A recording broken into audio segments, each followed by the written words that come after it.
वक्त की बात है। एक राजा था जिसकी सल्तनत बहुत वसी थी। उसकी रानी का नाम जुनैरा था। वो बहुत खूबसूरत और अक्लमंद थी। राजा उससे बहुत मोहब्बत करता था। एक दफ़ा रानी जुनैरा की सालगिरह पर राजा ने उसे तोहफे में बहुत कीमती हार दिया। सालगिरह के कुछ दिन बाद वो हार चोरी हो गया, जिससे राजा और रानी दोनों को बहुत दुख हुआ। राजा ने दरबार में ऐलान कर दिया कि जो भी शख्स वो हार ढूंढ कर लाएगा उसे इनाम दिया जाएगा। ये खबर सुनते ही लोगों में चोरों को पकड़ने की ठान ली और गिरोहों में बंटकर उन्हें ढूंढने लगे। महल से कुछ फासले पर एक गांव था जहां एक बूढ़ा और एक बुढ़िया रहते थे। उनका एक बेटा था। बूढ़ा और बुढ़िया बहुत कमज़ोर हो चुके थे, इसलिए वो कमा नहीं सकते थे। उनका बेटा करीबी जंगल से लकड़ियां काट कर लाता और उन्हें बेचकर अपना और अपने माँ बाप का पेट पालता।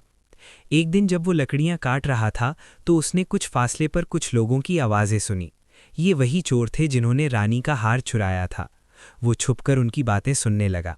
एक चोर बोला, इस हार को यहीं दबाकर दूसरी चोरी के लिए चलना चाहिए।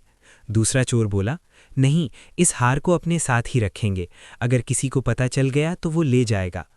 तीसरे चोर ने कहा, नहीं, इसे इस दरख्त के नीचे दबा देते हैं, यहाँ से कोई नहीं ले जा सकता। पहले दोनों चोर इस मशवरे पर राजी हो गए।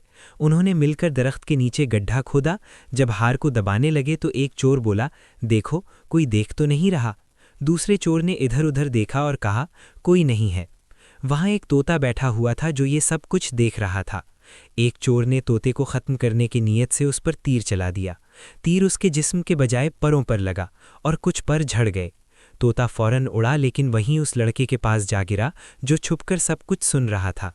लड़का तोता उठाकर घर ले गया ताकि उसकी मरहम पट्टी कर सके। इस दौरान चोर दूसरी चोरी करने चले गए और जो भी माल चोरी करते उसी गड्ढे में लाकर डालते रहे। कुछ दिन बाद तोता ठीक हो गया और उसके नए पर भी निकल आए। वो लड़के से बहुत मानुस हो गया था। एक दिन राजा का एक आदमी गांव में आया और ज़ोर ज़ोर से कहने लगा, भाइयों, तुम्हें मालूम होगा कि हमारी रानी जुनैरा का कीमती हार चोरी हो गया है। राजा ने ऐलान किया है कि जो भी उसे ढूंढ कर लाएगा उसे इनाम दिया जाएगा। ये सुनकर लड़का फ़ौरन घर गया और अपने माँ बाप को सब बताया। तोता ये सुनकर बोला, मेरे आका, मैं उस जगह को जानता हूँ जहाँ वो हार दबा हुआ है। अगली शाम लड़का और तोता कुद्दल लेकर उस जगह पहुँच गए। लड़के ने गड्ढा खोदना शुरू किया। कुछ देर बाद उन्हें एक गागर नजर आई। जब उसे निकाला तो उसमें बहुत से हीरे जवाहिरात के साथ वो हार भी था। अगली सुबह लड़का और तोता राजा के महल की तरफ रवाना हो गए। पहले सिपाहियों ने रोका, लेकिन जब लड़के ने हार का बताया तो उन्होंने अंदर जाने दिया। राजा ने आने का सबब पूछा तो लड़के ने कहा, राजा साहब, रानी जुनैरा को बुलाइए, हम उनके लिए तोहफा लाए हैं। जब रानी आई तो लड़के ने खोया हुआ हार उनके सामने पेश कर दिया। हार देखकर रानी बहुत खुश हुई। उसने लड़के को शाबाश दी और इनामो इकराम से नवाजा। इनाम देने के बाद राजा ने पूछा, तुम्हें इस हार का पता कैसे चला? लड़के ने तोते का पूरा किस्सा सुना दिया।